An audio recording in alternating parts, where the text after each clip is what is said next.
군이 도성에 도달하자 용종대왕은 궁을 버리고 피란을 결정한다. 청금위는 왕에게 용담골로 향하자 제안한다. 용담골은 그가 자란 곳이자 예부터 웅이 승천한다는 전설이 깃든 마을이었다. 산세가 험준하고 골짜기가 깊어 왕의 피신처로는 더없기 적합한 장소였다. 하지만 전령의 보고에 따르면 팔태산 인근에 적군이 진을 치고 있어 용담골 인근까지 이미 침입한 상태였다. 왕은 고심 끝에 용담골로 향하는 듯 속이고 그곳에 왕이 머무는 듯 구며 의장기를 높이 단다. 실제로는 다른 경로로 이동하려 했으나 적이 너무 가까이 있어 다른 길도 안전하지 않았다. 이때 청금위는 왕에게 한 시즌만 시간을 달라 간청한다. 가족과 마을 사람들에게 위기를 알리고 피신하게 하겠다는 것이었다. 그러나 왕은 자신의 위치가 발각될 것을 두려워해 청금위를 매질하고 나무에 묶은 채 떠난다. 결국 용담골은 적의 공격을 받아 불타고 마을 사람들 모두 학살당한다. 이 비극적인 사건은 훗날 최원우의 고조부가 기록으로 남기게 된다. 현재 최원우 가문과 용담골의 연결. 왕은 팔척귀와 용담골이 관련되어 있음을 직감하고 직접 그 땅을 찾는다. 왕은 상선에게 100년 전의 고을 기록을 조사하라 명하고 가장 깊은 연고가 있는 최원우 대감을 찾는다. 여리는 이곳 종들을 살피며 조사하던 중 최원우의 딸이 외다리 귀에 빙이 되었음을 눈치챈다. 여리는 귀를 잠재우려 하나 아씨는 돌연 사라져 칼을 든 채 왕과 강철이 다과를 즐기던 자리에 난입한다. 군관들이 그녀를 제압하고 여리도 뒤따라 도착한다. 여리는 이곳 종들을 살피며 조사하던 중 최원우의 딸이 외다리 귀에 빙이 되었음을 눈치챈다. 여리는 귀를 잠재우려 하나 아씨는 돌연 사라져 칼을 든 채 왕과 강철이 다과를 즐기던 자리에 난입한다.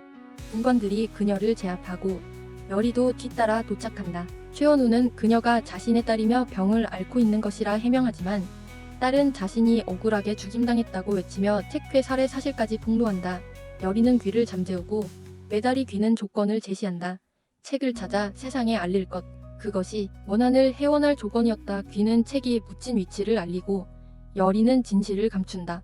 최원우는 결국 책회를 죽인 장소를 찾아 책을 찾아내지만 진실을 은폐하려 아궁이에 던져버린다.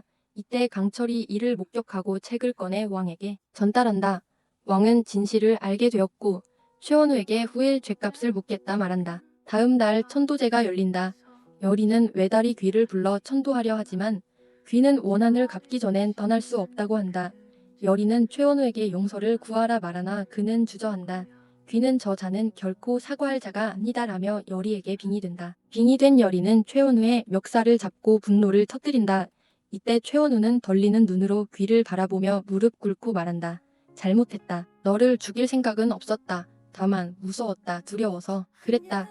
그는 울먹이며 참회하고 죽을 때까지 죄를 안고 살겠노라 맹세한다. 외다리 귀는 마음이 풀려 천천히 책회의 모습으로 돌아가면 분물과 함께 사라진다. 왕은 궐로 돌아와 장궤를 받는다. 유배 중 도주한 김봉인이 인근 산속에서 시체로 발견된 것이다. 여리는 윤갑의 혼을 발견하고 따라가지만 강철이 막아선다. 강철은 팔척귀가 야광주까지 삼켜 윤갑의 혼이 빠져나올 수 없다고 한다. 여리는 기도하지만 윤갑은 근래에 나타나지 않는다. 아씨는 여리와 강철을 위해 감사의 표하기 위해 다과를 차린다. 아씨는 여리를 견제하며 두 사람의 관계를 묻고 그저 아무 사이지는 않다고 선을 긋는다. 그 순간 겨울철에 피어난 골담초를 본 여리는 강철이 또 꽃을 피웠다고 오해하고 불만을 토로한다. 강철은 자신이 하지 않았다 해명하며 아씨에게도 관심이 없다고 선을 긋는다. 한양에 도착한 후 강철은 삼떡에게 골담초의 내력을 묻는다.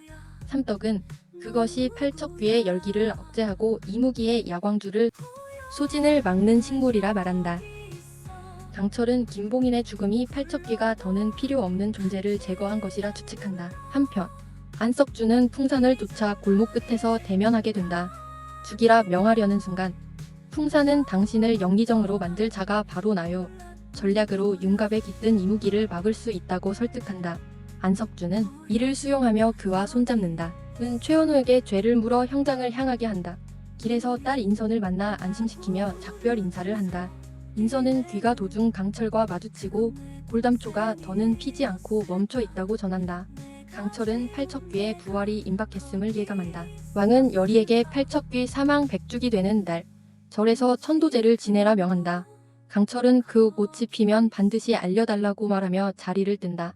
하지만 이내 안석주가 마련한 식사 자리에 초대된 그는 풍산이 꾸민 함정에 빠지고 다음 날 그의 몸에는 문갑의 혼이 깃들어 있었다.